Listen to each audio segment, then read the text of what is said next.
ఒకసారి గోకులంలో యశోదమ్మ వెన్నను ఒక కుండలో నింపి ఎవ్వరూ అందుకోలేని ఎత్తులో ఉట్టికి కట్టింది. కాని అల్లరి బాలకృష్ణుడు ఆ విషయం గమనించాడు. తన స్నేహితులందర్నీ పిలిచి ఒకరిపై ఒకరు నిలబడేలా చేశాడు. చివరగా తానే పైకి ఎక్కి నవ్వుతూ వెన్నకుండను దించాడు. కుండ తెరిచిన వెంటనే స్నేహితులందరూ ఆనందంతో చుట్టూ చేరారు. కృష్ణుడు వెన్నను అందరికీ పంచాడు. ప్రతి ఒక్కరికీ కడుపునిండా తినిపించి తాను కూడా కొంచెం తిన్నాడు. అంతలో యశోదమ్మ అక్కడికి వచ్చింది. కోపంగా, కృష్ణ, వెన్న దొంగిలించడం తప్పని తెలియదా అని అడిగింది. కృష్ణుడు చిరునవ్వుతో, అమ్మా, ఇది దొంగతనం కాదు. ఆకలితో ఉన్న నా స్నేహితులతో వెన్నను పంచుకున్నాను. సంతోషాన్ని పంచుకోవడం తప్పా అని అన్నాడు. ఆ మాటలు విన్న యశోదమ్మ మురిసిపోయింది.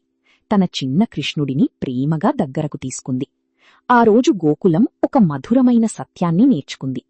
ప్రేమ, ఆహారం, ఆనందం పంచుకుంటేనే మరింత పెరుగుతాయి.